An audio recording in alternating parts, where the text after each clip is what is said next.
Hello, it's me, Charlotte. I'm going to be running this really cool category today. Quick order of note, I forgot to specify which difficulty we'd be playing when I submitted for this. Typically, we run in Rookie if we're just trying to go fast, but that's too easy. I thought maybe Dread mode, but come on, that's not marathon safe, let's be serious. So we're going to be playing on normal mode.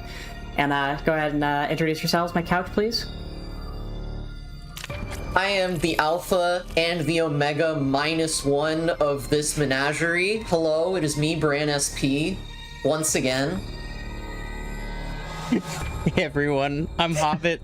I'm an unrestricted runner, and you might recognize me if you watched SGDQ 2026. I'm a Tetris freak. I don't speedrun the game, but I was there at the beginning, and I helped document a lot of the tricks that came out when the game came out. I was also the first player to beat the game, skipping a major required item. I'm here surrounded by friends talking about Metroid, so I'm having a wonderful time, and I hope everyone who's watching is having a wonderful time as well. Charlotte, are you ready? I'm ready. I'm going to begin the countdown. 3, 2, 1, go.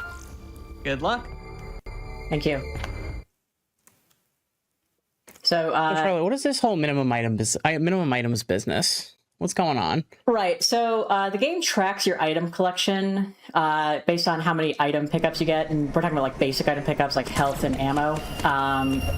And basically, it's about 1% per item you pick up in that category, so you can get 0% quite easily. But we're actually going to do better than 0%. We're also going to skip some major items, specifically flash shift, spin boost, space jump, and pulse radar. But those are going to be in a little bit, so we'll worry about those later. All right. So we've got some. We kind of get to live with the fundamental movement of Metroid Dread for the duration of this run, because the only additional movement upgrade we'll be getting here is the speed booster. So coming up, we've got the classic Metroid Dread Classic, the climb.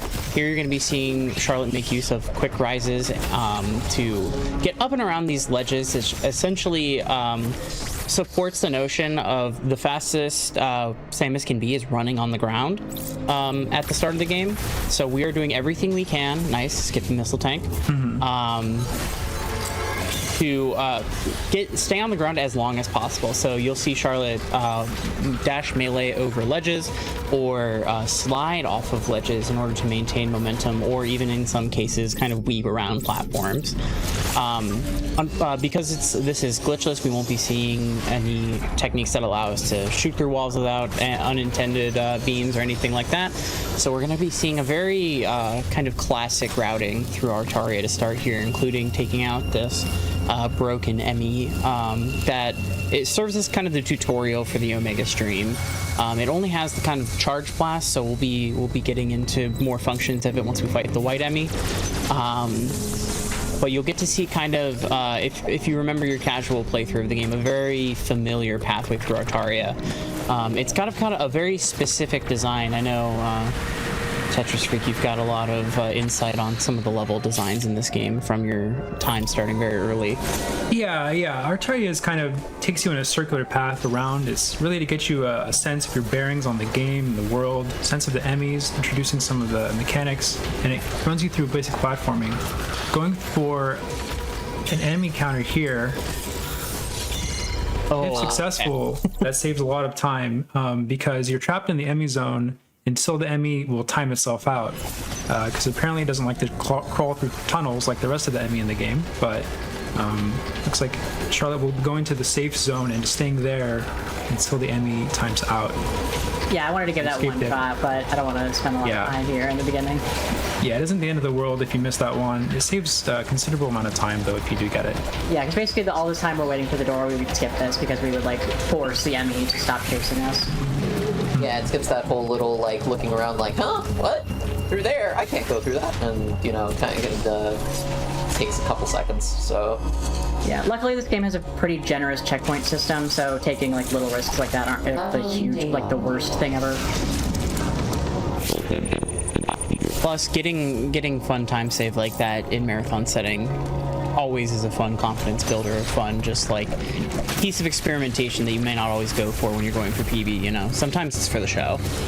But navigating through the Emmy zone here, we're going to see more of those slides across platforms to maintain momentum, slide jumps to go from platform to platform more easily or avoid the Emmy, and then make our way kind of towards our first, through our first circle around Artaria, in order to receive the charge beam upgrade. So we're just going to drop down here, take out these little fish in the water. They're just kind of a source of upgrading or getting pickups to refill your health and missiles, because 9915 is going to be what we are having for the rest of the run. Like Charlotte mentioned before, like, this is minimum items, so we're not just not picking up you know, like expansions and things like that. It's also a couple of major items. So what kind of differences can we expect to see between rookie and normal mode in the minimum items glitchless run? How about you want to pick that? So yeah, absolutely. So the biggest differences are going to come with some of the inherent differences between the difficulties. So in Rookie, you notably take less damage from bosses and also receive more pickups from them. So Charlotte is going to have to be a little bit more careful against bosses, especially the twin robots in Verenia, or just those twin robots in general, because she's going to have a lot less firepower than she normally would with having only 15 missiles. So like health management becomes a very, very real resource in minimum items compared, even like comparing normal to Rookie. The safety blanket you get from getting those extra pickups and taking just a little bit less contact and boss damage goes a very, very long way. Especially against bosses later like Z57, where you are very meticulously managing your health to make sure that you can clear the boss fight quickly.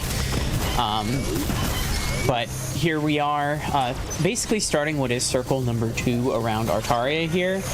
Normally in a speedrun we'd pick up that energy tank because it is the most available first one, but instead we're just going to charge on through, do a double charge shot using a quick charge essentially.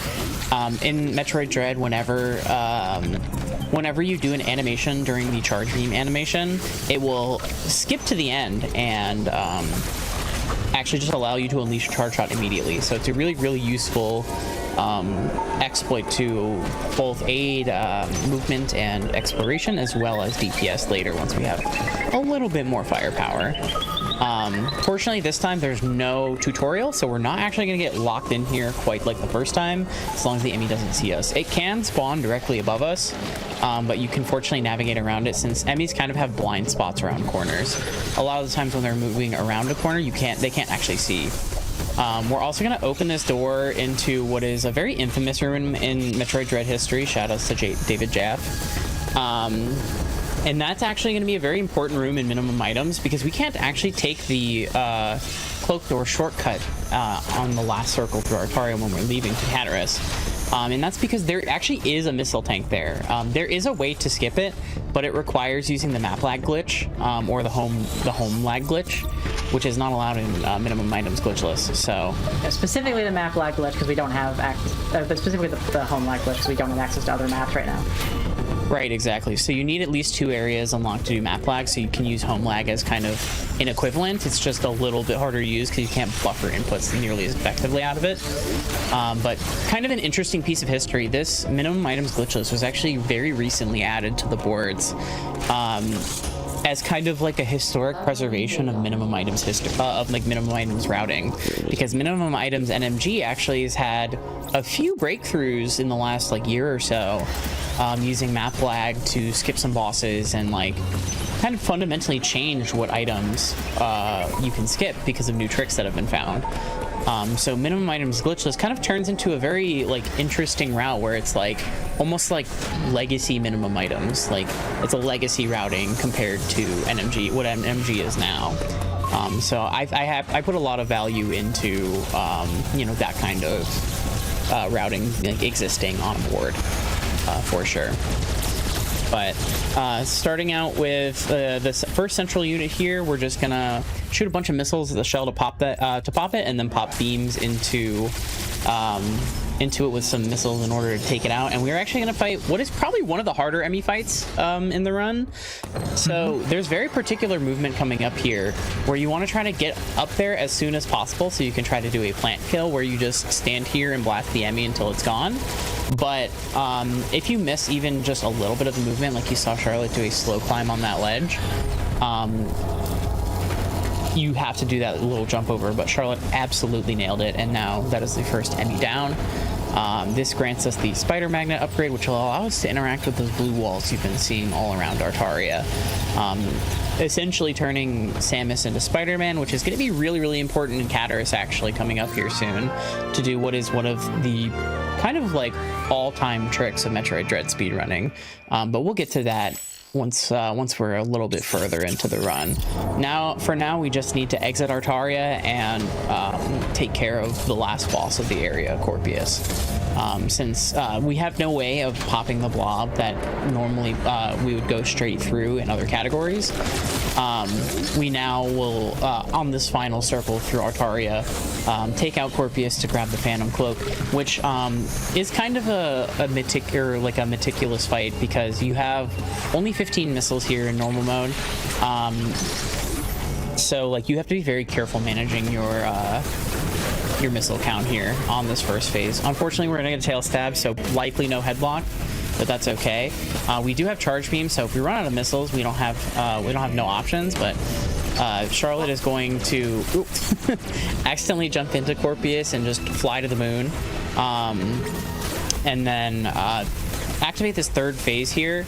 You need to shoot a total of 26 missiles between phase 2 and 3, and you can supplement that with charge shots like Charlotte's doing here to basically avoid the ground breath attack that you need the spider magnet to avoid. And there's Corpius. Clear, easy. Yep. Very good. Now, a fun little thing here is I'm going to do a trick pretty much right away called Elevator Deboost, but I need 5 missiles to do it the way that I do it, so I'm kind of at the mercy of the drops from the enemies on the way there. Yeah, there are a couple enemies we can take out. Ooh, getting that first missile drop, that's good. And we are clear. Oops. Okay, I'll get another drop. It's okay, I'll get another drop from the next one. Surely, yeah, no, for sure. This is where you get another There drop. we go. Yeah, see, you got it. Easy every all time. according to plan. Yeah, every time. Like, I mean, surely you get that every time, you know? Yeah. That applies reading the script. But now we're gonna take out this Clada, bump off of the ply here, take out these 3 lower flies, do a dash melee to automate our timing, and then just kind of get booped over to the ledge using that very conveniently placed fly melee attack. And then Charlotte's just gonna fill up right here, so that way we have plenty of resources going into Cataris. Actually, We got only have 69 health, so I'm actually going to need to pay pretty close attention to my health going down. Exactly, yeah. Cataris, because it is the fire area, likes to remind you that it is the fire area, and there's little fire spouts that are in the kind of initial drop down into Cataris, in addition to like a couple of enemies. So Charlotte's gonna have to be careful here because that fire will actually hit you for a couple damage ticks on the way down. Normally, if you have that 199 energy, it's no problem, but with only 99 energy, you have to be very, very mindful here. But fortunately, there's a couple of flies that you can kind of just boop to take out, and then some specific movement here to just navigate around that robot, which is really what is the killer. You know, booping the flies. Oh, sorry. Yeah, always booping flies. Yeah. I was gonna say, worth noting that on higher difficulties, that little fire, that little environmental hazard that just sort of pings you for a little bit when you're playing the game normally, on min items, that can just kill you. Like, Yeah, absolutely. Like if you're playing Dread mode, for example, those fires are they count towards the instant kills. They're not like ambient damage like heat rooms are. So if you're trying to do like Dread mode Deathless or something like that, something that Charlotte has achieved, which is an unreal accomplishment. There are very few things that won't kill you in Dread mode in Metroid. Exactly. Dread. Exactly. Yeah. But those fire things will take you out if they touch you.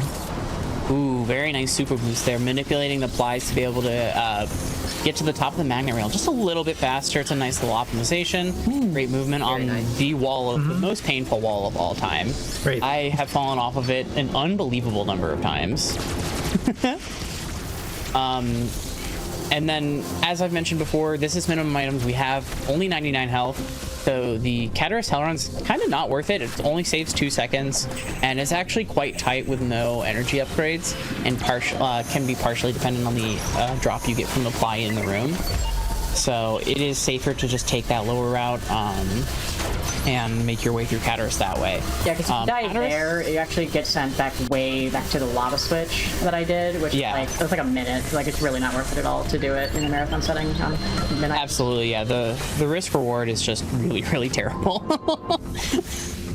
But Cataris is very unique in that it's kind of like a bit of a puzzle box. I know, like it's a very very restrictive area in some ways. It guides you from point A to point B using these magma pipes, and kind of opens like a puzzle box.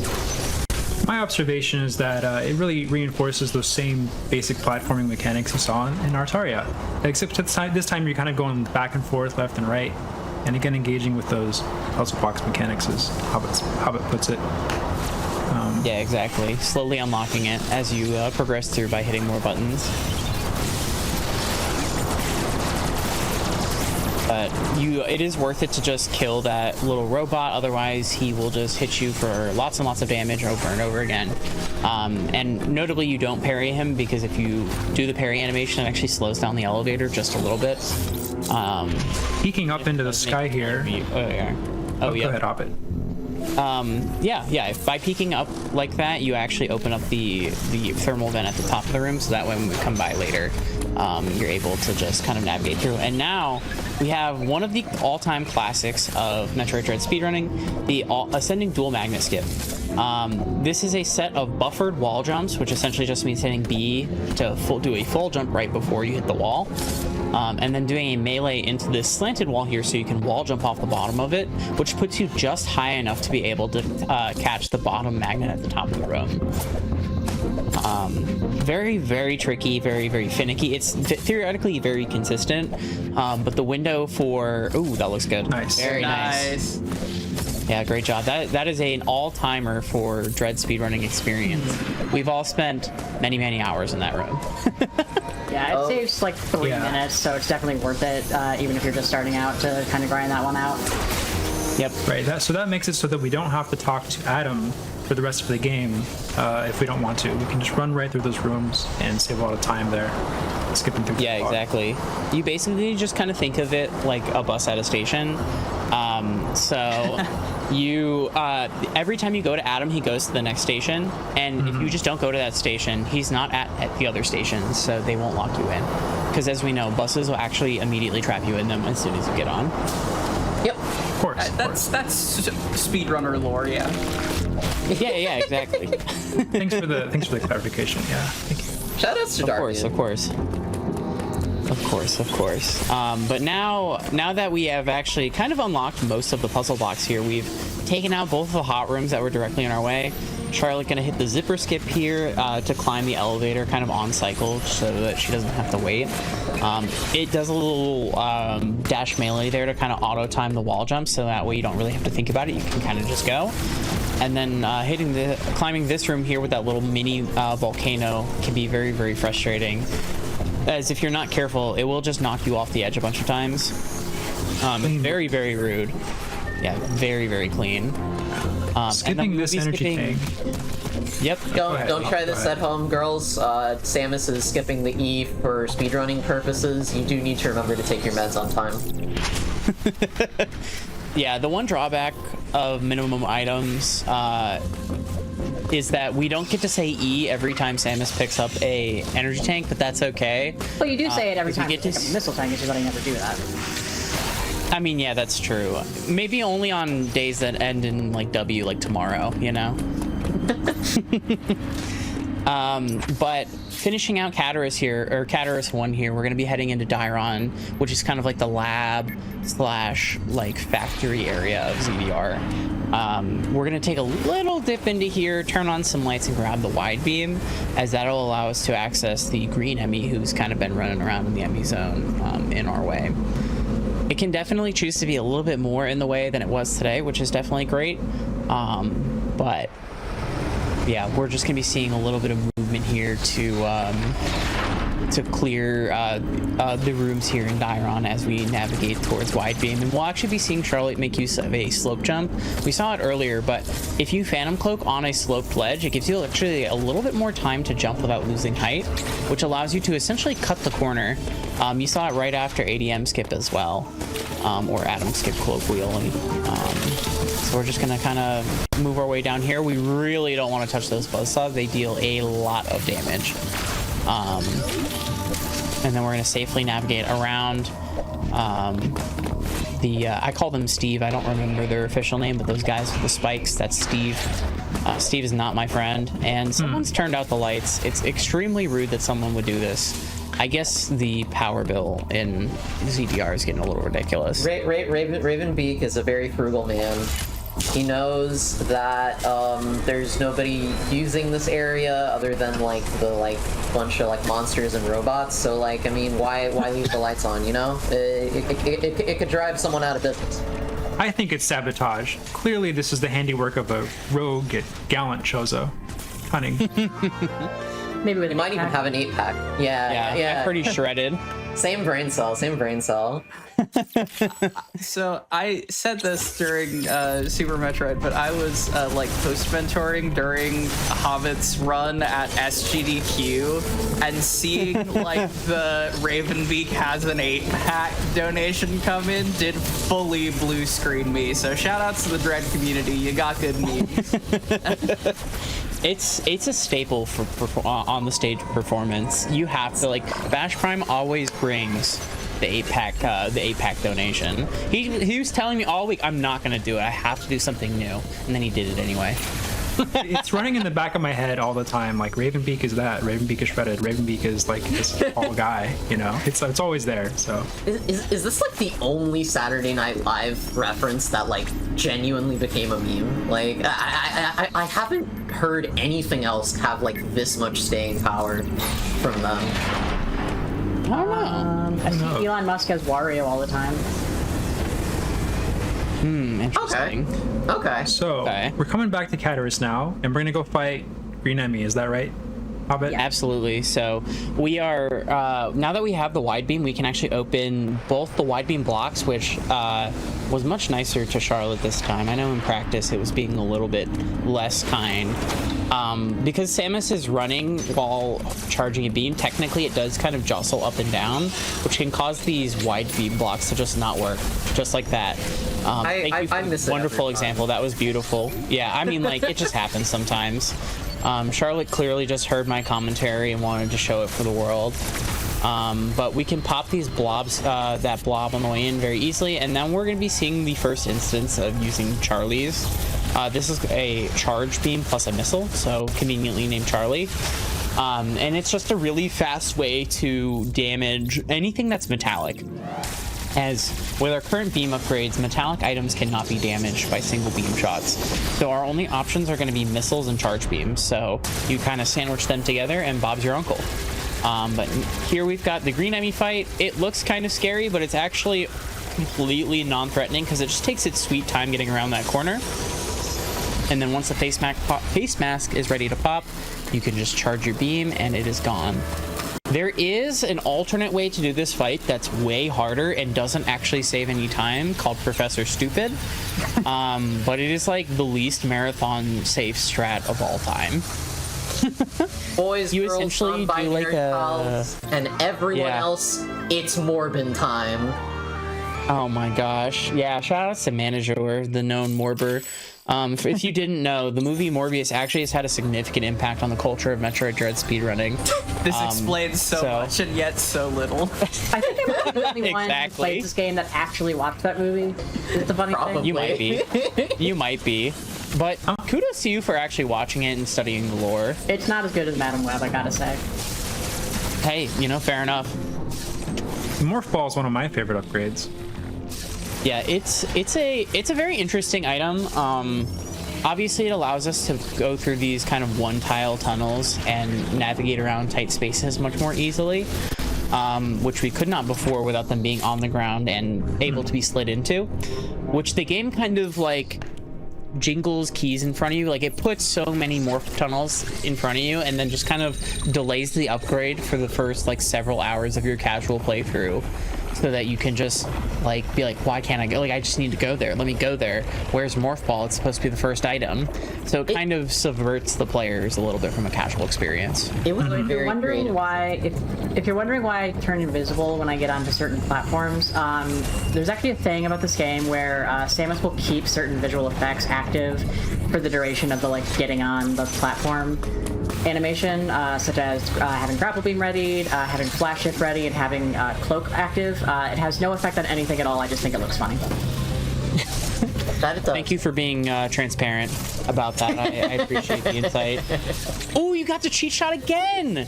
Wow, you're really good at that. That's really hard. I cannot like understate how hard it is to both hit the hole-in-one into the morph tunnel and also hit the angle to get that shot through. It is so specific, and Charlotte, every practice or every run I've watched Charlotte do in preparation for this, it is hit it. Like, It's just goated. unreal. The cheat shot is shooting a piece of the wide beam out such that it hits the charge beam door as you're rolling into the tunnel right before it. So kind of a complex maneuver there. Yeah, exactly. It basically lets you cheat a little bit of time. But now we're orange. Who doesn't like being orange? Orange. Orange is my color. So, ooh, as a Clemson grad, I appreciate that. But now we can navigate through heat rooms, which are actually quite unique in Metroid Dread, because normally in Metroid, like, the heat ticks are very consistent and they don't really ramp up. But in Dread, they actually ramp up exponentially, so you can't spend a whole lot of time in hot rooms. There's only a couple of, like, vanilla game hot runs you can actually survive. They also ramp up if you're loading into a hot room. So like if you're using the orange teleportal, for example, those heat ticks will ramp up while you're loading into the room. So your first heat tick will deal like over an energy tank of damage. It's very aggressive. They really did not want you getting around hot rooms. Or cold rooms. Which is, yeah, cold rooms are also pretty aggressive as well. But fortunately, like, you actually don't have to cold run too much to get through this game. There's one like specific dev intended one for a sequence break, but beyond that, it's pretty chill. So, Hitting the nice little weave there, very, very good. but tell us about what's coming up here. We got one of your favorite bosses, I think. Yeah, absolutely. So we've got the Evil Green Time Waster coming up here, and this little rundown is actually a little perilous because these Obsidomathons deal a decent bit of damage if they hit you. Fortunately, they're very easy to parry to get a refill, but taking all that contact damage can add up really fast and put you in a position where you could just die by accident. But the actual boss here, Kraid, coming up, can just decide to waste our time at the start. He will either shoot his nails or throw up on us. And unfortunately, it's very hard to hit him through the throw up. Ooh, very nice. We're going to be getting some Charlies into his mouth during the nails phase. And Nice. that is a very clean phase one. Now using the morph ball, we can do a single wall jump by doing a neutral stick wall jump and then morphing to kind of give us this really shallow wall jump angle. And with that angle, we can actually gain height up singular walls, unlike with normal wall jumping. It's very similar to wall jumping with, like the similar height gain as like wall jumping on a spider wall magnet, because that's the only like true single wall jumping they kept in the game as like a vanilla mechanic. Clean Kraid fight. Yeah, that was really awesome. Unfortunately, I have no missiles, so I'm going to need to farm, and sometimes it can be really mean to you. Today's really nice, though. Hooray. You've been, yeah, it's been kind of doling out the drops for you, which has been really nice. It's the missile management is a very, very real impact in minimum items, right? Like by this point, you're used to having 30, 40 plus missiles. So it's like you are actively having to manage your missile count as you're navigating through rooms, and like you will sometimes just have to stop and shoot something in order to get a pickup. Yeah, that's Fortunately, one the of game the- is usually nice. Yeah, that's one of the big things that I really like about minimum items and just low percent in general, including 0%, is that for the most part, when you're playing any percent, especially on rookie mode, you don't really think too hard about your ammo and health as resources, but in low percent, you're very aware of it for the entire run. Yeah, it's an interesting dichotomy because it is like very, very stark compared to any percent or all bosses or something like that. Very, very stark. But now that we have the wide beam, we can proceed into this hot room here, and we have everything we can to actually be able to go get the grapple beam a little bit early here, using the dev intended sequence break. There was actually, you need to use a slide jump here, and I believe Tetris Freak mentioned this like earlier, but during the early like exploration of the game, I think he was one of the first people to document actually doing this skip, because during like the post-release of the game, they did these like dread reports or post-announcement of the games where they showed some of like more expanded text. So they showed like infinite bomb jumping, but one of the things they showed was actually like the coyote jumping / slide jumping that's in this game, where you can slide off a ledge and jump well after you're off the ground. So by doing 2 of those, you can navigate through that room above the lava, stay out of the tomato soup, and come grab grapple just a little bit early, and then you are rewarded with some shortcuts around Dairon, both coming back in towards bombs and also exiting towards Menagerie.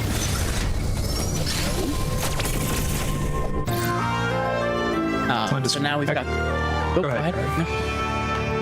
So now we've got the grapple beam, which actually has a unique function in Dread, since Dread introduced the magnet walls, the blue walls that are all over the planet. If you grapple into one of those magnet walls, you will actually zip to it. Another interesting piece about minimum items is we actually end up using grapple points at several points in the run that we normally would not, because we would have an item like flash shift or spin boost to go past it. So if you like kind of swinging around like you're a monkey in the trees, then you know, minimum items could be the category for you. I mean, you say it like that, but like grappling hooks do make games. That games with a really good grapple feel are some of the most speedrunnable games I can name. Absolutely, it's a quintessential like platformer / Metroidvania experience for sure, and especially with the grapple zipping to the magnet walls, it's a very, very satisfying feeling. And one thing that's really, really cool about minimum items here is because we don't have more powerful movement upgrades, we actually get to see some of those grapple boosts get used in places you would normally just flash shift or speed booster. Very nice. There's a good example of a quintessential grapple boost. We'll be doing another one here to try to avoid the yellow Emmy here. Great move by Charlotte. This allows us to take one of the first shortcuts we get, which just allows us to get to this dark room. Yeah, absolutely locked in. But that allows us to skip doing an entire loop around where the Emmy can come catch us, because the yellow Emmy is quite fast. It is the speed booster Emmy. It gives us one of the coolest items in the game, which it's kind of dangled in front of us for a little bit, but it is very, very fast, and it is very, very easy to get caught by it in that section. So having the shortcut is really, really helpful to reduce the chances that you get caught. Again, someone turned off all the lights. It makes me feel like Nosferatu is in this game or something like that. I'm not really sure what's going on. No, Nosferatu. But now we got bombs. Probably my second favorite upgrade. Yeah, they're really cool. They allow you to infinite bomb jump as showed in the Dread reports pre-release, and also they gave us these kind of neat little bomb cannons that were introduced in Dread. And they're actually, fun fact, these bomb cannons are the only curved geometry in the game. If you look at the entire map, everything is angular, square, rectangular, some kind of polygon. But the bomb cannons actually have curves in them, so that's kind of a little fun fact. Threw me for a and loop. then, yeah, exactly. But we can't take the grapple shortcut that's in Dairon there, because there's actually a missile tank directly on the end of the morph tunnel that we cannot avoid if we try to take it. So unfortunately, that means we have to go the vanilla direction, which brings us to the ZDR golf course. So Charlotte, golfer, let's go. That's a birdie. That's beautiful. That was just well executed. Yeah. So that drop into the morph tunnel is called a hole-in-one, as Tetris Freak mentioned. Basically, if you get all hole-in-ones that are in your run, you are a true golfer.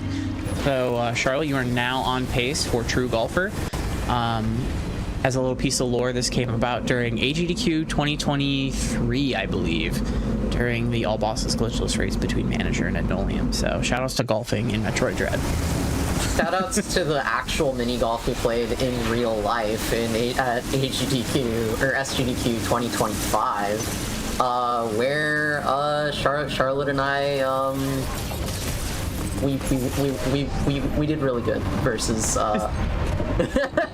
Yeah, they did beat us. They did beat Tetris Freak and I have the scorecards still. We took the L, yeah.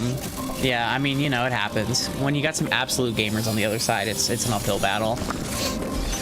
But funnily enough, this Atom Station will tell you to go get Grapple Beam, even if you've already obtained Grapple Beam by this point. He doesn't really specifically say, like, you need to go, like, you don't have it. He just says, you know, oh, it's out there. And so he mentions how Samus can use the Grapple Beam to maneuver through Berenia more quickly or more ably, I guess. And so we'll be seeing some of that, like this zip to the zipper here with the Grapple Beam.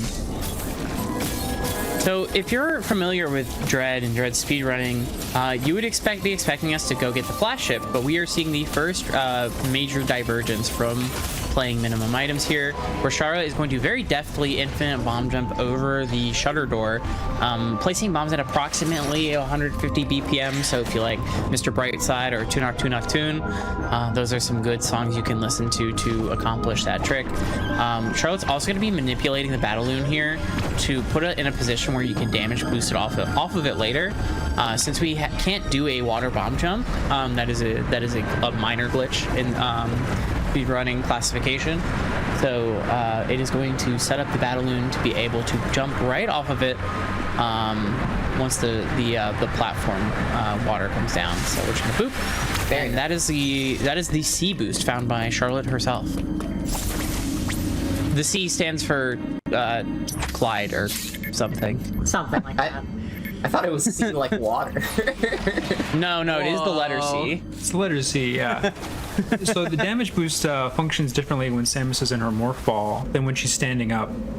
She'll bounce further if she's in morph ball when she gets hit by an enemy. So that's part of the reason why she's jumping and then morphing and then taking the damage boost that way. And a quick unmorph allows her to get up on the other side and climb those platforms. Yep.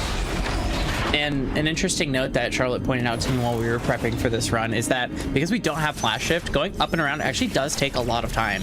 So comparatively to like other runs where you might do C boost or even doing the water bomb jump, you actually save comparatively more time for going for C boost because running through the water is slower, or running through the area where the water is draining is slower than flash shifting. Right, because the only like movement options that were allowed are Grapple Beam and Speed Booster in the Min Items run, glitchless Min Items run. Yeah, so. Yep. Just a little bomb jump in here, and we're going to see some more Charlies come in here to lay into this central unit. Unfortunately, the Rinkas are going to kind of just get in the way. Not really much we can do about that. But Charlotte is going to take out the central unit, no problem. And then we have the yellow Emmy. For those of you watching at home, this is a great fight to emulate in your casual playthrough because it is actually pretty tough casually if you don't know how to do this correctly. But fortunately, you can actually just run out here and shoot it in the face while it's slowly coming out of that tunnel and blast it in the face, not even give it a chance to run around. This gives us probably the coolest item in Metroid Dread, the Speed Booster. It has been revamped heavily since its previous appearance in 2D Metroid in what would be the most recent Zero Mission, I believe. I think it actually did show prior to this game. It was another M, but just 2D it was another wise. M. But 2D wise, yeah, Zero Mission. Which Zero Mission Fusion had a really cool speed booster too. Don't get me wrong, but it's just this level in this game. Yeah, they've really made it much more robust. In Dread, you can morph while speed boosting, you can jump, you can much more easily store and respark like that. And you can actually also slide. Yep, exactly. Wall jump. So it gives you a really nice little tutorial into the capabilities of Speed Booster pretty much immediately off rip. The biggest thing to me is that you can like land with it too, because that's not something you can do. in most in pretty much any game before. Yeah, Going for a tricky setup there, but just having to go back and take the speed keep like normal. There was a tricky but flashy setup there to avoid the cutscene that would play otherwise from the standing Shine Spark. Overall, the feeling in this game is just really, they really knocked it out of the park with Metroid Dread. I mean, this game feels so incredibly good and smooth to move around in, from the Shine Sparks to the speed keeps, even the bomb jumping feels incredible. I think it's the best the series has ever seen. It's really cool. Now I have to ask you for the question then. What is the greatest Metroidvania of all time? This one. Yeah, It's got it. I searched my heart and it's Metroid Dread. Let's go. I love this game so much. I'll just say I'm a Metroid fan. I thought you were a Tetris fan. He's a Tetris freak. Oh, that's Tetris, right. Yeah. All right, so because we don't have flash shift, you can't really do the speed boost that's normally in here. However, you can store in this little area right before the shutter door to skip needing to do another infinite bomb jump, which saves quite a bit of time. And now we have this really mean robot that wants to hurt us. Really mean. He hurt our bird dad, so that's unacceptable. Standing on the top of the ledge and waiting until the robot forms an attack. Sorry to cut you off of there. No, you're all good. There you go. Getting those safe Shine Sparks off, the easiest way to defeat that boss. Otherwise, it has a ton of health with the current stats, or the current loadout that Charlotte has for Samus. Phew, thankfully that was a good fight though. Yeah, very well done. GDQ. Even in any percent, that robot fight is not easy. Normally, you do a whole lot of damage boosting in that fight, and as always, with only 99 energy, you only have so much you can use. And then coming up here, we have to navigate through Dairon back to Berenia, because thankfully, before he was very rudely shot in the back and killed, Quirogue did open up the upper part of Berenia for us to allow us to proceed to Dragiga and Gavaran. And we're actually going to be seeing some of kind of the differences in min items versus any percent or all bosses in live real time here, because normally you would do a lot of flash shifting in this section to clear these kind of straightaways, but instead, because of the items that we have, we can try to use speed booster to keep all the way down, absolutely, just like that. Or if you do miss the speed booster, you can use the magnet walls and use grapple beam to zip through the hallways instead. Similar to here, you kind of just weave through, get this little spark here, and now we are back in the golf course again for hole number 2. Give Charlotte a moment. Oh, looked like it was going in. You deserve I that. know. Give that one a break. You got that one in my heart. So unfortunately, not going to be a true golfer today, but we are 1 under par, and that is a really, really big accomplishment for That is really big. I would call It is not an that easy- one that I just got a nice on. Yeah. Yeah, if you've ever played Mario Golf, I was gonna nice say, on. Is that a Mario Golf Toadstool Tour reference? Oh yeah, that was my game as a kid. One of the better strays of this event. Let's go Toadstool Tour. Oh, it's a great game. It's an absolutely great game. When it got the hole-in-one earlier, I was going for more of like a Wii Sports kind of voice. But yeah, I'm glad we got to reference all the good Nintendo golfing games. Yeah, we got to hit all the essentials. Berenia 2, very, very famous section for cool speed keeps, and doubly so in minimum items. We don't have flash shift, so even though flash shift is faster in any percent, you can still speed keep through there, but now it's faster, so that makes it cooler. Yeah. Charlie, gonna have to be careful here taking a parry to get a refill on items. That's the one really nice thing about this game mechanically, because parrying is so like naturally implemented into the movement.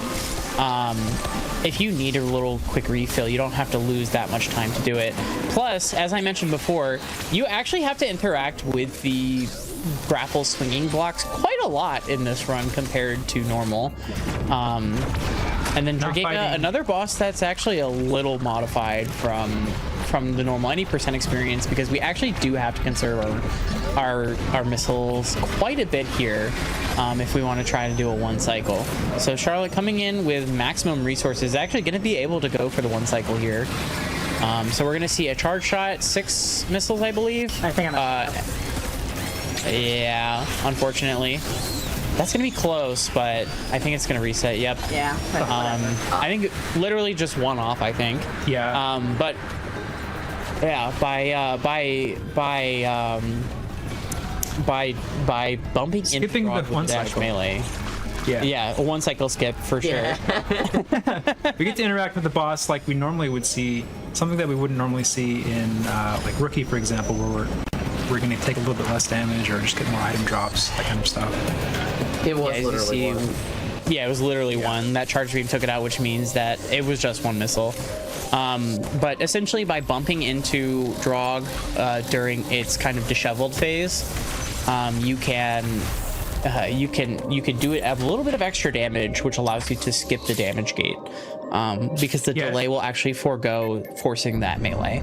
It resets Very its nice attack Metal Gear cycle. Solid basically. section there. Yep. Yeah, that was really good movement through the Steve Tower. That is a very frustrating room to move through, especially when you don't have that much health. It's really easy to go from full health to red health super fast. I remember getting like a beginner's luck my first time through there, and I was like, wow, that was easy, and then I never got it again. Just like every time I got hit by the spikes or something, I was like, what's going on? First time though, Yeah. I was like, zip zip. Yeah, because you can either do what Charlotte did with the Phantom Cloak and actually like stealth your way through the room, and the Steves will kind of just leave you alone, or you can make use of a tech called a grapple cancel, where if you jump during a grapple beam, you will actually just kind of coyote in midair, which can allow you to kind of chain grapples together. But Charlotte is doing some very careful enemy manipulation here, because this robot has a lot of health and is very chunky. Yeah. That red wave attack is an instant kill the entire run. So you have to be really careful, and try to make it shoot at you essentially, so that way it doesn't have a chance to even do the red wave. Fortunately, we do get the speed boost directly to start off the run, so that way we can immediately take out half of the robot's health. We also don't want to get hit by the melee swipe either. That will also immediately take you out. But by sliding underneath the charge shot, we actually force a parryable melee attack, which is good because that puts it into a state where the robot is not attacking, which is always ideal compared to another unfortunate red wave attack. That that's hitbox okay. is massive. It's a very It's big huge. hitbox, yeah. The splash visual doesn't quite cover where the hitbox is there. It's quite large and really You're meant to flash unavoidable. over it, but you know we can't. Yeah. Yeah. Has anyone ever commented that like the attack that we're really looking for here in order to like get an ideal pattern is the big shot? Like we're looking for a chance at the big shot. That's that one that Charlotte slid under just there, and you notice Yeah. that she's using the charge shot, the quick charge, to There you go. because the robot will take reduced damage while it's in that staggered state. So it's saving the missiles for when it's out of the staggered state to deal maximum missile damage, because the missiles are going to be dealing better DPS than just the charge shot alone. Yeah, and like a big philosophy in minimum items here is going to be that like any point where like the enemies cannot hurt you is valuable, because that means you have to do less dodging, you have less to worry about. Like you can kind of take a breath a little bit during those phases. So you'll see a lot more of those kind of robo parries when possible compared to the average run. But now our reward for our hard work is the super missiles. You get them in the same area as ice missiles. I'm not quite sure what the rationale is there. Watch this but cool this stuff. will allow 1, 2, 3, and then I start running, and that makes me speed right as I cross through the door. Yep, a nice little auto timer, so that way you don't really have to worry about these slow opening doors. Oh, the one The bug. one, Brutal. Absolutely fusion beam brutal. the fusion beam charge clears out that huge wave there pretty well, but sometimes you get that little dot floating in the air. Yeah, just one guy. Get down, Madam President. Shout out to that big whale thing that's named like Hackathon or something. Oh yeah, Hackathon's my best friend. He helps me with damage boosts, but unfortunately we don't have flash shifts, so you can't get into position fast enough to be able to do the Hackathon boost. But essentially, if you jump into it, It's one of the enemies with like a big knockback hitbox, so it will make a really loud noise and launch you across the room. It's really funny. But Hackathon's my friend. There's also little hackathons in the background too. If you ever, sometimes when you load into the game, the atom rooms won't be loaded, and you can see little hackathons back there. But here we are in Elon on our way to the plasma beam. I believe we have an ad break at plasma beam here. Is that correct? You will. Right on the plasma beam pickup on the A proms, we'll be pausing there for an ad break. Perfect. Thank you, gamers. This is it's kind of an isolated area. Samus here is really unearthing what Ravenbeak is hiding on ZDR. He's kind of isolated and kept safe, kind of contained away this sort of Parasite X. And Samus is just for the first time here seeing just how bad this really is, the situation. Ad break coming up in just a second. Pause and continue. The plasma beam is really where the game changes in regards to damage output. If you guys want to explain the turbo situation. Absolutely. Yeah. So now that we have the plasma beam, we can actually damage pretty much every boss with normal shots. Very nice Elon speed keep there. That is a very hard keep to actually get all the way to the Gobbler. But you're going to see Charlotte here weaving missiles in between beam shots to deal damage. This becomes the de facto best DPS for every major and minor boss fight through the rest of the game with Sans Z57. Because he's not damaged by individual shots. So you're quite strong now, and because of that, that would require a lot of mashing. Now, we do maintain resources on how to mash really efficiently and as safely as possible using raking, where you can bind your shot button to a shoulder button and essentially use your fingers to multi-mash the button by raking your fingers across it. But as a result, we also allow turbo as an accessibility feature up to a hertz value of 21, so that runners do not have to strain themselves in order to speedrun Dread, and they can focus kind of on the game in its entirety instead of just kind of like the mashing aspect, which can be a pretty significant risk to physical health. The reason for that 20, if I remember correctly, also nice cutscene skip. That's very important. That's like the hardest trick in the game. The really big thing that reason for why 20 is the limit is that there's a skip coming up in the final boss of the game. Basically where you can get through the first phase of the fight in one cycle with 20 hertz mash, and because of that it's pretty important to be able to have that level of turbo. Yeah, I believe raw mash you need like 15 or 17 hertz or something, but distracting from that conversation for just a moment here to talk about glitchless early ice. We see, or GEI for short, or gay, shoutouts. We are going to be doing a speed keep into this save room and carrying it all the way through this room here up to the top. Ooh, I might have commentators cursed you, that's on me. But we're going to carry it all the way to the top of the room and use that stored shine spark to spark up through the water to the top of the mushroom room. Normally you would need the spin boosts in order to actually obtain or like get through that area, but by doing this we save ourselves an entire loop through kind of like the northern part of Gavaran around to get spin boost, and allows us to go straight to the blue Emmy and save time. So what this is doing is essentially Charlotte is jumping, morph jumping in the door to kind of like barely tag the corner of the edge of the platform to continue speedballing through, and then doing a morph jump inside of the tunnel to continue keeping it into the Emmy zone, jumping across the pit, unmorphing, and keeping it into the room, and then doing a specific set of...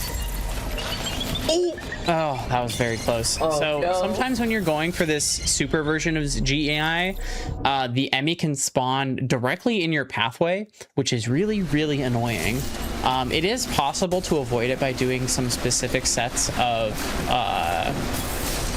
kind of rubs on the wall while you're wall jumping up, but it is pretty specific and kind of hard to just raw do. But we're gonna see Charlotte lock in for a second here. Very nice. Oh, it's super gay. Let's go. Yep, so we're gonna see the spark up through the mushroom room, which is really nice considering this room is not can be a little difficult to navigate through. With Good job buzzing out, by the way. Thank you. yeah, shout outs. It can be very, very difficult to navigate that mushroom room without flash shift. So sparking it all the way up to the top and essentially skipping it makes your life a lot easier. Now we don't have any jump upgrades, as I've mentioned many times, so we're gonna have to actually like slightly modify our movement to get up to the top here. So Charlotte's actually gonna store a shine spark here, and use that to get up to the top, so we can kind of still do the quick kill on the blue Emmy, where it will slowly crawl across the ceiling so that you can take it out. So here it is, and now the Emmy is very, very slowly approaching at a very, actually kind of awkward angle. I think this is like a sleeper difficult quick kill just for the fact that like the angle you have to shoot at is very, very awkward, and it slowly changes as the Emmy approaches you.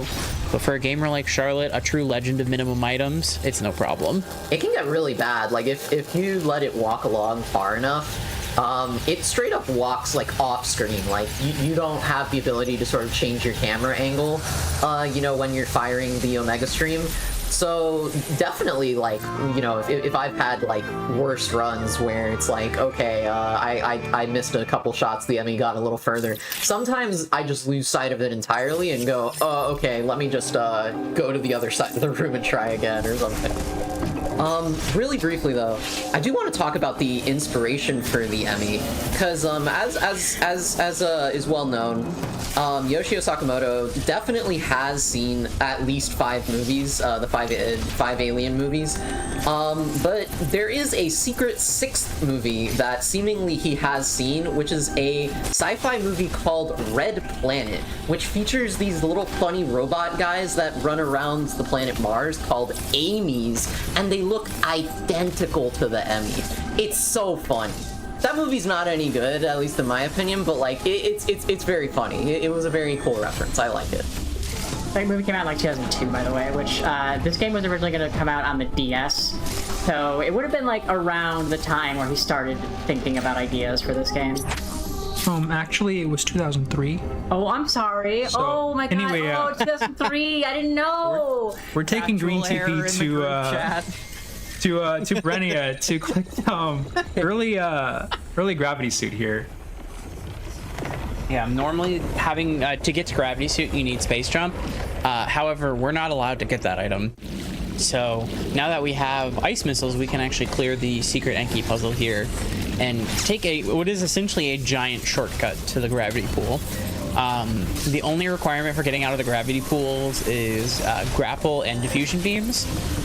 So we're going to see Charlotte hit a nice little slide to be able to store and break those blocks. A midair spark, store, and that's the puzzle. Be very careful not to collect this missile plus, and now we are in gravity pool. What's fun is that this like sequence break is actually dev intended. Like that whole shine spark path that Charlotte just took is the way that it's the only way that you can actually reach that missile plus tank normally, I believe. So yes. I mean, like we obviously did some sequence breaking to actually get into Brenia here, you know, this early, but once here, clearly, you know, they had intended it to be, you know, doable with just speed booster, basically.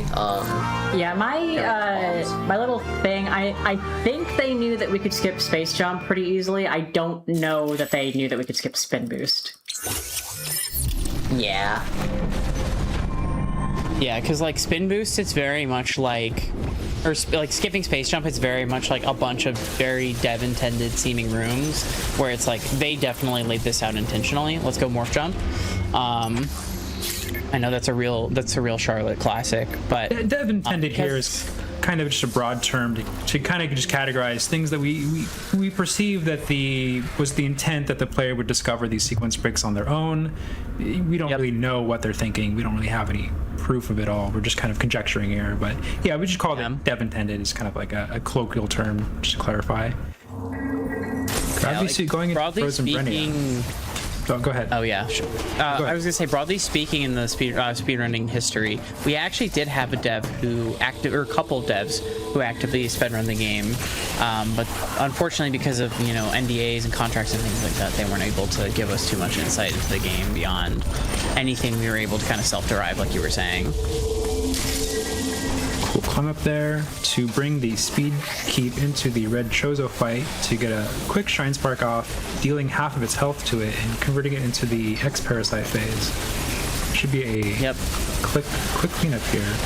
And the Chozo Soldier guy, if you notice, he does actually have like a little fun animation for getting hit by the Shine Spark, so they did at least anticipate that you could bring a Shine Spark in here. Oh, definitely. The timing is so perfect on it. There's no way they didn't know. Oh yeah, no, they had to have known, and then you get to because the speed booster is by far the fastest way to get through here, and the safest way to get through here, because those little worms, the green gas, will just absolutely delete you. Oh, I thought you got the connection. I thought so too. I will not lie. Talk about absolutely. I was absolutely sure it was gonna go all the way through. Yeah, like I thought I heard it, and I saw you get the unmorph, and I was like, ooh, is it time?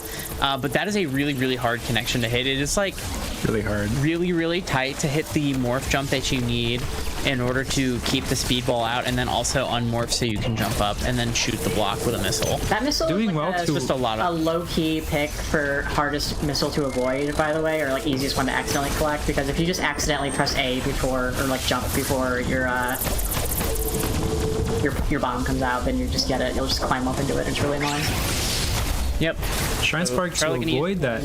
Oh, go ahead, Hobbit. Yeah. Go ahead. No, you got it. Shine Spark to avoid that missile tank, so you can Shine Spark above it, which we couldn't previously dodge easily. But now that we have this speed boost upgrade, going through this room here, there's a couple ways to get through that room, depending on whether you have a jump upgrade, like a space jump or a spin jump. But in the glitchless category, only really one way to get through there. Correct me if I'm wrong, Hobbit. Yeah, you there's another way you can do with a spark bounce where you ball spark into the corner and then flash shift across the room, but as per usual, flash shift is not here, so that little store wall jump spark is going to be our best friend coming out of Frozen Artaria. Now we are in Frozen Catarus, and we will be heading towards one of the tougher bosses in the run, just kind of due to some of the luck factor that's involved here. There's also a missile tank that's placed right down here that's actually low-key, like really easy to get by accident because it's really hard to see. You see Charlotte like taking a very intentional effort to not get it. But now that we're past that, we can go into Z57 here. We're going to be employing more Charlies to deal massive damage to Z57's head. Unfortunately, the goop that he spits out deals a lot of damage to Samus, so we're going to be trying to jump through the gaps in the goop in order to avoid taking unnecessary damage. Charlotte just took one tick and it dealt 40 damage. Ooh. Yeah, it's just absolutely brutal. Yeah, it was. Yeah, the problem is you don't want to get really too careful. far. You don't want to get too far ahead of the laser, because then you have situations like that where like the gap appears, but you can't jump through it because you're too far away. So you actually do want to stay like pretty close to where the like vomit is. Yeah, the strategy is to stay close to that beam so you can see when the gap's going to appear and then jump right onto it, or just jump close to it. Yeah, and it can put you in situations where you're forced to kind of do like a little infinite bomb jump in order to stay above the goop, because you can only take 3 ticks of it before you're gone. But now that Z57 has been essentially phased over, we can make use of a couple more Charlies or quick charges to take out his 4 claws. And this initiates the Flappy Bird phase of the fight, so-called, where he's going to be the fans are going to be blowing wind across, and we're going to be using this wall to actually get over these 3 high segments without getting touched by the waves, because the waves themselves are actually quite dangerous. We have just enough health to wall jump 3 times and a Shine Spark Z57 to finish him off, just really smack them in the face. But now we get to see a really cool little speed keep here, where we're going to bring it down here to take out the enemies that are in our way, and then Shine Spark to climb this room that we dropped down before. going back to the blue TP so that we can head back to Artaria and grab one of the coolest items in the game in the screw attack. Super useful for just trying to navigate. And then since this room is kind of finicky, we're gonna grab a speed booster here so that we can just spark out of the pool. There we go, a little store. Yep, easy peasy. Doing a little double quick spark and popping the blob just kind of for fun. You know, there's no real reason to, but sometimes it's fun just to shoot something while you're waiting. In practice earlier, it almost broke that blob with the grapple beam. Yeah, which looks really funny. I really like how the grapple beam does damage the blob. Comes out differently every time. It has a little bit of play at the end. Kind of looks like it reminds me of those sticky hands you would get in those little capsules from vending machines. You throw them on things and grab stuff. It's like, yeah, kind of bloops out there. Like things. Little tickly, like anteater tongue kind of thing. You know? But now that we're back in Artaria, we are going to drop down into the screw attack room and grab the screw attack now that the planet is unfrozen. One of the coolest upgrades in the Metroid franchise, I think. Just such a powerful ability. You feel really powerful when you grab this item. Careful to dodge this missile tank. Nice job. Didn't we, like, Looks scary. It's actually quite hard to grab that missile on accident right there. At least without spin boost. If you have spin boost, it's really easier to accidentally do it. But Good and correct of you to say that once you're past it rather than tempting fate.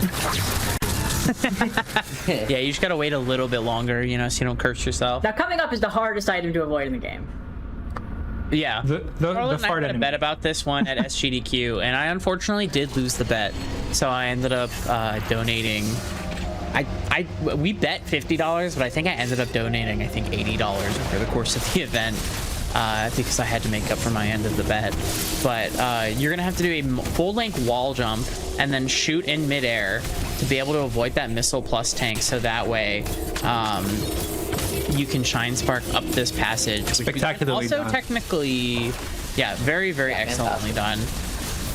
You can technically wall a bomb jump up, but I don't know why you would do that. That does this. Nice attempt. Yeah. Going for the roll away there to try to dodge below the platform to dodge the red wave attack. Fortunately, Samus was just a bit too far away from the edge to be able to make it. Thank goodness there's this is a the checkpoint hardest here, by the way, and not like the elevator, so I don't have to do that again. Oh yeah. Yeah, it is very nice, and a really nice, like, this is honestly realistically the hardest fight in the game, just for the fact that, like, you have to do a lot of robot management, and taking residual damage can lead you to just dying by accident. The one fortunate thing is that the robots love to try to get to Samus, so if you spec your movement just right, you'll be fighting one robot and the other robot will basically just be having the time of his life jumping around. And then occasionally you get some opportunities like that where the robots are aligned, so you can get a little bit of extra damage, which is really nice as well. But now we've got the first robot down, so just a little bit more lock-in, get that auto-timed parry to be able to just shut down the robot for a little while. And you are so bold for doing that. Oh my gosh. Going for the diffusion beam kill under the platform. You rarely, I don't know, I haven't seen that one in a while. I was like, I know it's close. I know it's close. Absolutely You are gaining on him. I died there like Metroid. 75 times over. Speedrunner brain there. That fight looks a lot harder than Charlotte made it. So, right, it is a lot harder. Yeah.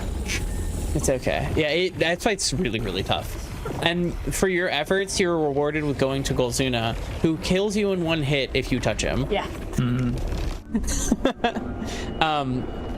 Thankfully, the methodology for fighting Golzuna is very consistent. There's one like specific timing you can use in order to consistently get a 4-spark kill, which is like essentially just the 4 required like damages to go from Pinky in the boss room to Korax dead. So we're gonna see Charlotte shoot the Pinky here, watch the flashes of the X to know when to start running, and then if the Goliath is facing the other direction, then you can just immediately spark. Otherwise, you wait a little bit. Once it rears up, you can just go. You can slide morph under here. Pulls in will go towards the wall, and then you can do a second charge here. It's playing If he nice. turns orange, just like this, then the fight's over. You win. And then you just have to get one more speed booster, and it's gone. Easy peasy. And this rewards you with cross bombs, which are quite handy in this in minimum items. Because they're actually really, really good for bomb jumping. When you don't have extra jumps and you need to go vertical, cross bombs give us a really nice and easy alternative way to infinite bomb jump that's a little bit faster than normal infinite bomb jumping. And it is significantly easier because you don't really have to time anything. You can literally just hold R and mash Y and you'll go up. Yeah, definitely my preferred way to infinite bomb jump up long tunnels and stuff like that. It's also Yeah, just you strictly base- faster. If you only have to do one bomb jump, it sends you up with way more momentum, so it's faster in some situations. Yeah. Yep. You just have to be careful because if you don't hold R for long enough, the cross bomb will not fire and you'll just get a regular bomb. Yeah, it's kind of a finicky, you know, a fickle mistress, if you will. Yes. One of life's mysteries, I'll just say that, the cross bomb. Yeah, it's right up there with things like the UFO and, you know, Bigfoot. Bigfoot, you know, Mothman, cross bombs. It's all the same circus. Cryptid energy. So we want to go into that wave boom door. Okay, yeah, it's just the vanilla pathing, I guess, at this point. Yeah, so we have screw attack so we can navigate through this room into Nubia to get to the Ferenia elevator. Unfortunately, no glitches are allowed, so we can't do the pseudo wave to get through that grapple block backwards. But that's okay. We have all the items we need to get through the room, no problem. And fortunately, the enemies themselves aren't too threatening, especially now that we have plasma and screw attack. Both of them absolutely short circuit robots. There's something that's been bugging me about Frenia, but I forgot what it was.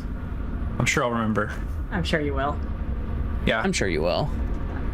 Yeah, we've got some time in Ferenia here, so you know, just stew on it. But first, we're gonna take a little soiree into the cold room because we have the gravity suit. We are not affected by cold anymore. They basically just kind of tiered weathered rooms as like cold rooms are like more advanced hot rooms, so to speak.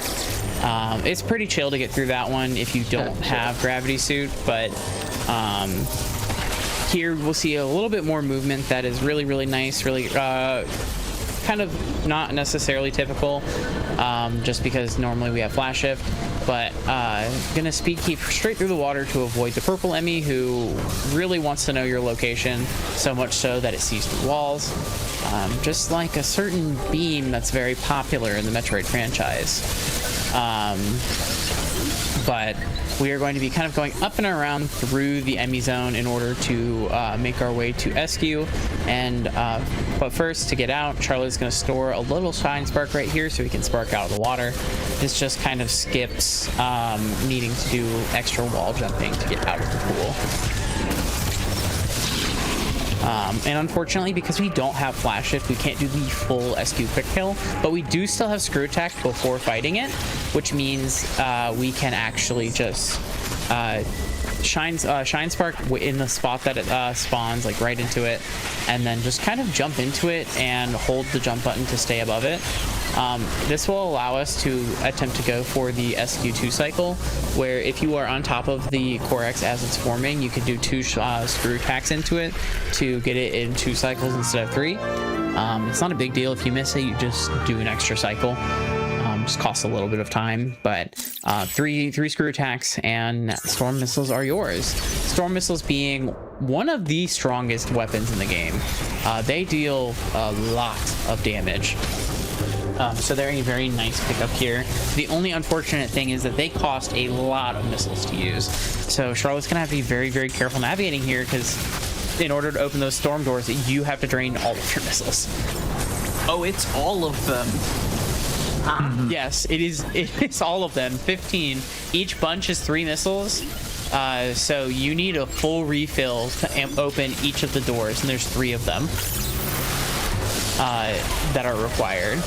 Fortunately, that there's some conveniently placed enemies which allow us to get more missiles and speed boost into this. So Charlotte is going to Storm Missile and then Shine Spark, take whatever damage we can while they are lined up, and then use Storms and Plasma to take care of the rest of the robot's health.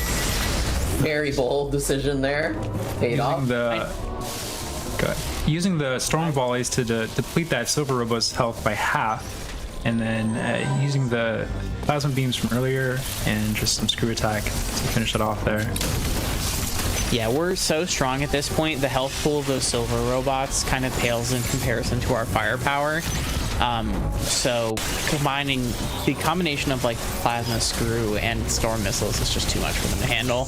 But fortunately, we have 15 missiles, so we can open our storm gates. You can technically open them with less than 15 missiles, but that requires flash shift, unfortunately. So that's just kind of the world we live in, in min items. Yeah, you can do some of them without flash shift with less than 15, but that one in particular has a very nefarious layout, just like the geometry of the room. Yeah, Charlotte actually went through the game and found a way to like 3-missile every storm gate in the game, which was interesting. Yeah, like I said, Charlotte is a legend of minimum items glitchless in NMG, like just an absolute trailblazer for the category. I know Tex was also really big in the NMG glitchless min items world as well, so shout outs to Tex. We miss you, Tex. I know, come back.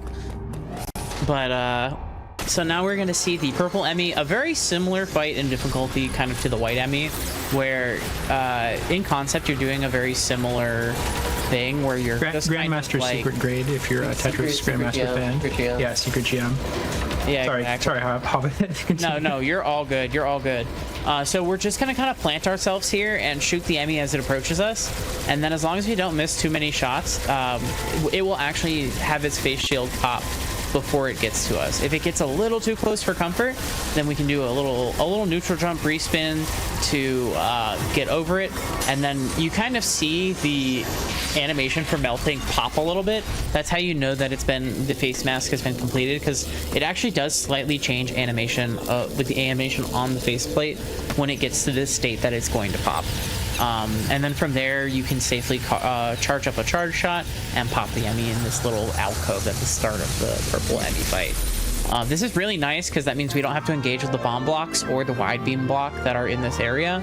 And as we learned earlier, wide beam blocks are not very nice. They are much nicer with the fusion, but sometimes they still decide to do their own thing.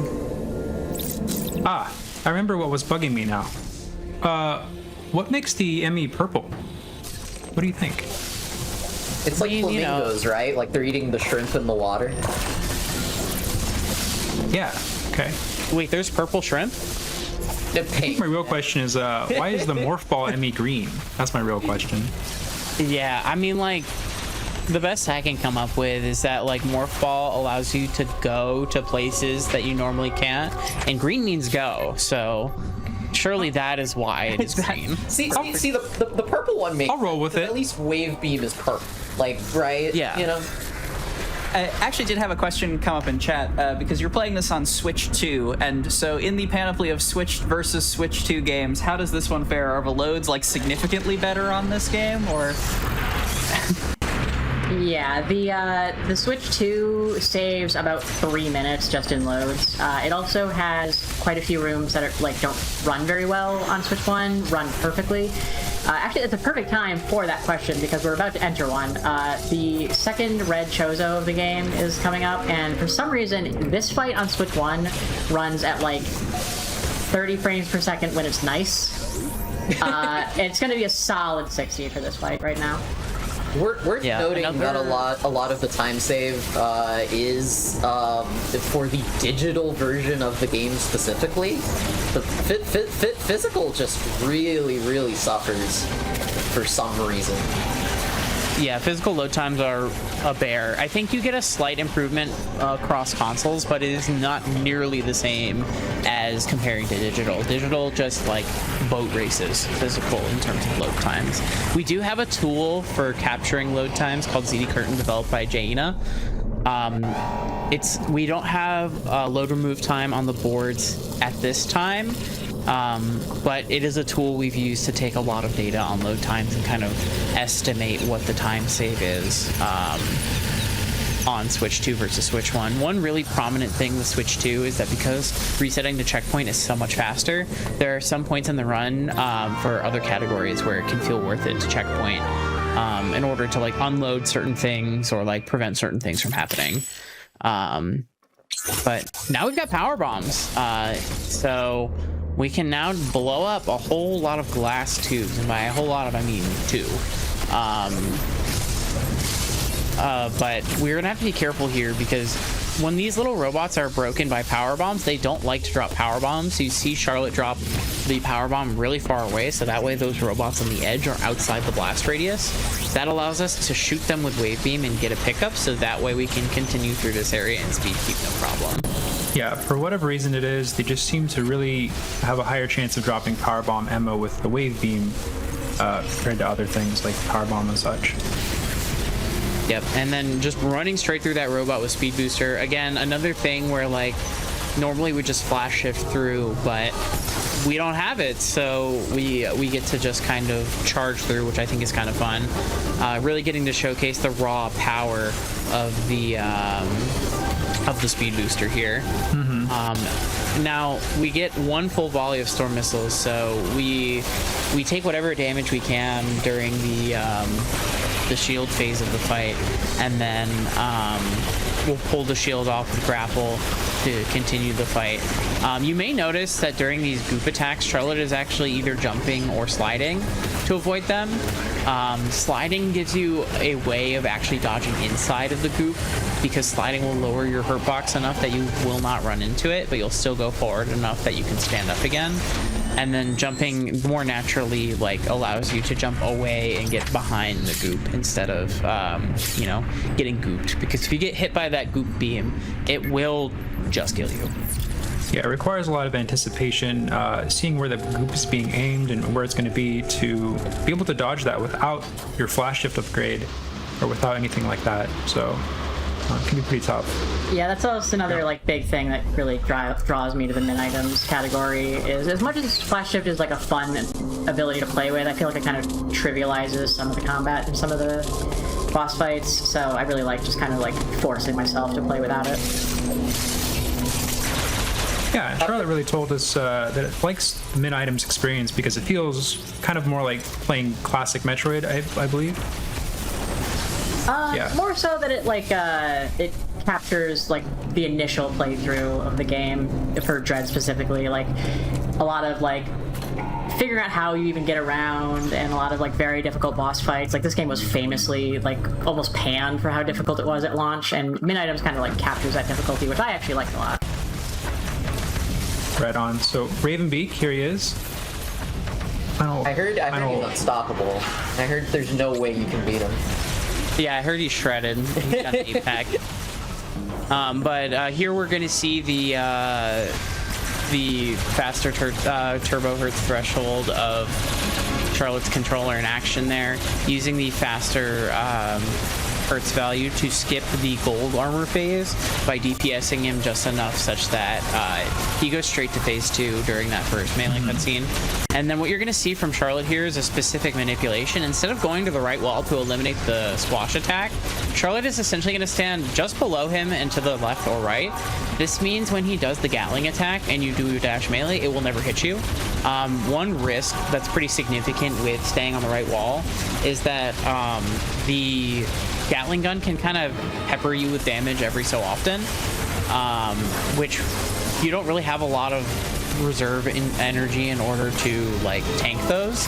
So by doing that manipulation, you make the Gatling dread mode safe even, compared to, oh my gosh, compared to normal. So gonna give us a never punish counter here. Taking the counter here. So go ahead. the Ravenbeak counter is unique because it is actually completely worth doing, especially with that principle of like when you're in a place where you can damage the boss. Oh, okay, and that is Ravenbeak. You can damage the boss, but he can't damage you. which puts us into the Metroid suit after we skip a really funny cutscene where Samus gets really, really angry. What? And that leaves us... Yeah, exactly, Bran. Would you like to ask the quintessential question? What flavor do you think the hyper beam that Metroid suit Samus fires is? I've heard black cherry from some of y'all. I hear watermelon a lot. Cotton candy, fruit punch. Yeah, fruit Bubblegum? punch. Bubblegum? Yeah, I That's a good one. I want it to be bubblegum, but in my mind it's black cherry. So And Yeah. I've gone back and forth on this a lot. I think now my answer is it's Pepper X, the new hottest pepper in the world. That seems more How many canon Scoville is... compliant. how many Pepper Scoville- X. Pepper X. I think it's 1.8 million. Okay. Gotcha. That's a lot of scope. I said Scoville and not Scoville. I apologize. I have been playing a lot of Pokemon I'd say- in Draft League recently. Shout outs to my Pokemon champion sickos, Mega Scovillain for life. Shout out to my guy Julius Cheeser. Julius, My mouthhold. Caesar, the Mouse- Stanton mouth. Or mousehold, rather. But Absolute war criminal. absolute criminal. You do not talk to him. You don't want to. But Escape is kind of interesting here because you don't have any Aeon abilities and you only have Speed Booster to aid your jumps. So it puts you in a situation where there are some rooms like this room that are kind of scary where like you can fall in that pit and just kind of get stuck down there for a little while trying to navigate out because all of the blocks are screw attack blocks. But fortunately, Charlotte very deftly navigating through the room and avoiding any unfortunate collapsible blocks. And we actually have time coming up here at the end of Escape. So Charlotte is gonna bomb jump up through here to get near the top of the room, and then actually here at the top, at the end of this hallway, we're gonna get to time. But time is coming up right here. Time. GG. GG, Charlotte. Thank you. Good job. Very nice run. What was the Make sure you, what was the time? Make sure you. I'm gonna wait for stream delay to get you the exact final time. It looks like a 1:24:37 RTA. All right. For normal mode, that is a PB.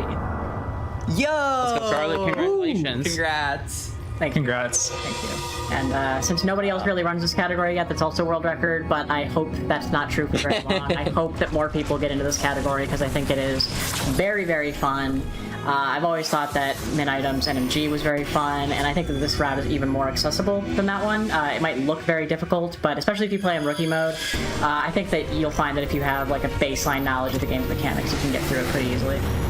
You heard it here first, chat. The gauntlet's been thrown down. Who's taking the minimum item glitchless record next?